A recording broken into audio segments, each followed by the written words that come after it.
ಬಾಗಿಲಿಗೆ ತೋರಣ ಮಾಡ್ತಾ ಇದ್ದೀವಿ. ಮಾರ್ಕೆಟಲ್ಲಿ ಹೋಗಿದ್ವಿ, ಕೇಳಿದರೆ ಅವರು ಏನು ಹೇಳಿದ್ರಂದರೆ ಒಂದು ತೋರಣ 650 450 ಹೇಳಿದರು. ಅದಕ್ಕೋಸ್ಕರ ನಾವೇ ಹೂವು ತಗೊಂಬಂದು ಪೋಣಿಸಿ 2 kg ಅಷ್ಟೇ ಚೆಂಡು ಹೂವು ತಂದಿದ್ದು ಪೋಣಿಸಿ ನೀಟಾಗಿ ನಾನು ನನ್ನ ಮಗಳಿಬ್ಬರು ಹಾರ ಮಾಡ್ತಾ ಇದ್ದೀವಿ.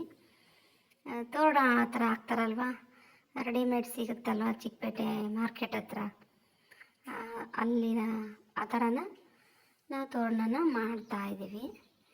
ನಮ್ಮ ಮಗಳು ಸ್ವಲ್ಪ ಲೆಂತ್ ಮಾಡಬೇಕಮ್ಮ ಅಂತಿದ್ದಾಳೆ. ನಾನು ಆ ಕಡೆ ಎಷ್ಟು ಸಮ ಇದೆಯೋ ಅಷ್ಟೇ ಸಮ ಈ ಕಡೆ ತಗೋಬೇಕು ಅಂತ ನೋಡ್ತಾ ಇದ್ದೀನಿ. ನಾನು ಇದೇ ಫಸ್ಟ್ ಟೈಮು ಮಾಡಿರೋದು, ಯಾವಾಗಲೂ ಮಾಡಿಲ್ಲ. ಅಲ್ಲೋಗಿ ನೋಡ್ಕೊಂಡು ಬಂದ್ವಿ ಮಾರ್ಕೆಟಲ್ಲಿ. ಅವರು ಹೇಳಿದರು, ಒಬ್ಬರು 100 rupees ಕೊಡ್ತೀನಿ ಅಂತಾರೆ, ಬಟ್ ಹೂವು ಎಲ್ಲ ಬಾಡೋಗ್ಬಿಟ್ಟೈತೆ. ಹಾಗಾಗಿ ನಾವೇ ತೋರಣನ ಕಟ್ತಾಯಿದ್ದೀವಿ. ನಮ್ಮಮ್ಮ ಬೇರೆ ಕೆಲಸ ಮಾಡ್ತಾ ಇದ್ದಾರೆ. ಆ ಕಡೆಯಿಂದ ಈ ಕಡೆ ಅಡ್ಡಾಡ್ತಾರೆ, ಈ ಕಡೆಯಿಂದ ಆ ಕಡೆಗೆ ಅಡ್ಡಾಡ್ತಾವ್ರೆ.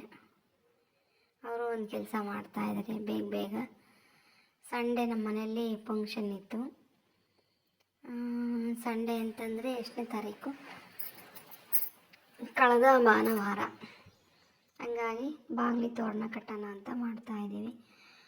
ಬಾಗಿಲಿಗೆ ಹಾಕಿದ್ದು ವಿಡಿಯೋ ಇಲ್ಲ, ಅದನ್ನು ನಾನು ವಿಡಿಯೋ ಮಾಡ್ಕೋಬೇಕಾಯಿತು. ತುಂಬ ಚೆನ್ನಾಗಿತ್ತು, ನೀಟಾಗಿ ಬಾಗಿಲಿಗೆ ಹತ್ತ ಕ್ಲೀನಾಗಿ ಕೂತಿತ್ತು, ಆ ಥರ ಇತ್ತು.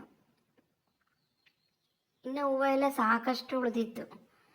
ನಾವು ಬರೀ KGಯಲ್ಲಿ 20 ರೂಪಾಯಿ ಚೆಂಡು ಹೂವು. ಇಲ್ಲಿ ಏನು ಆ ಒಂದು ಬಾರ್ ಕೊಡಿ ಅಂತಂದರೆ ಅವರು ಎಷ್ಟು ಹೇಳ್ತಾರೆ ಅಂದರೆ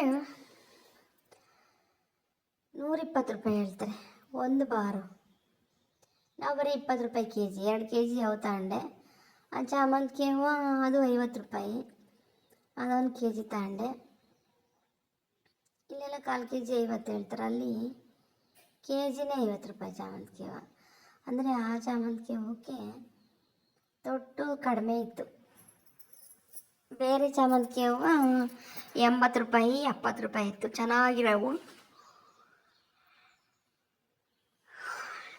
ಈ ಚಾಮಂತಿಗೆ ಹೂವು ಕಡಿಮೆ ಇತ್ತು. ಯಾಕಪ್ಪ ಅಂತಂದರೆ ಅದೇ ತೊಟ್ಟು ಸ್ವಲ್ಪ ಕಡಿಮೆ ಹೂಕಿತ್ತು, ಇನ್ನು ಅರ್ಧ ಹೂಕಿತ್ತು ಅರ್ಧ ಹೂಕಿರಲಿಲ್ಲ. ಹಂಗಾಗಿ ಮಾಡಿ ತೋರಣ ಕಟ್ತಾ ಇದ್ದೀವಿ. ದಾರ ಸಾಲ್ಟೆ ನಮ್ಮಮ್ಮ ನೋಡ್ರಿ ಹಿಂಗೇನೆ ಬರ್ತಾ ಇದ್ದಾರೆ.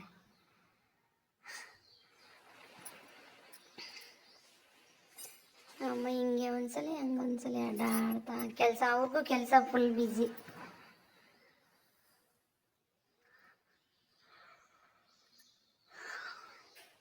ನಮ್ಮನೆಗೆ ಪ್ರೋಗ್ರಾಮ್ ಇತ್ತು ಚಿಕ್ಕದಾಗಿ, ಅದಕ್ಕೆ ಒಬ್ಬಟ್ಟು ಅಡುಗೆ ಮಾಡಬೇಕಾಗಿತ್ತು. ಹಂಗಾಗಿ ಅವರು ಬೇಗ ಕಟ್ಟಿ ರೆಡಿ ಮಾಡಿರಿ ನೋಡಿ ಹಿಂಗೇನೆ ಅಡ್ಡಾಡ್ತಾರೆ ಅಂತ ಅವರು. ನಾವು ಎಷ್ಟೊತ್ತಿರಮ್ಮ ಬರ್ತೀವಿ ನಾವೆಲ್ಲ ಅಂತ ನಾನು ನಮ್ಮ ಮಗಳು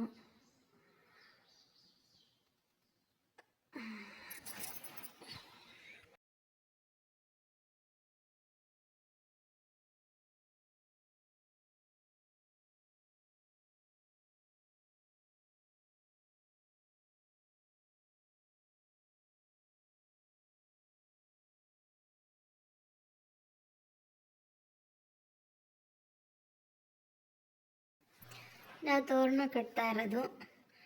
ನಿಮ್ಗೇನು ಅನ್ನಿಸ್ತು ಅಂತ ಕಮೆಂಟ್ ಮಾಡಿ. ನಾವು ಇದೇ ಫಸ್ಟ್ ಟೈಮ್ ಕಟ್ಟಿರೋದು. ಈ ವಿಡಿಯೋ ಇಷ್ಟ ಆದರೆ ನಿಮಗೆ ಲೈಕ್ ಮಾಡಿ, ಶೇರ್ ಮಾಡಿ, ಸಬ್ಸ್ಕ್ರೈಬ್ ಮಾಡಿ. ಫಸ್ಟ್ ಟೈಮ್ ಯಾರಾದರೂ ನಮ್ಮ ವಿಡಿಯೋ ನೋಡ್ತಾ ಇದ್ದರೆ ಸಬ್ಸ್ಕ್ರೈಬ್ ಮಾಡ್ಕೊಳ್ಳಿ. ನಾವು ತೋರಣ ಕಟ್ತಿರೋದು ನಿಮ್ಮ ಚೆನ್ನಾಗಿ ಅನ್ನಿಸ್ತು ಇಲ್ವಾ ಅನ್ನೋದಕ್ಕೆ ಕಮೆಂಟ್ ಮಾಡಿ. Thank you for watching.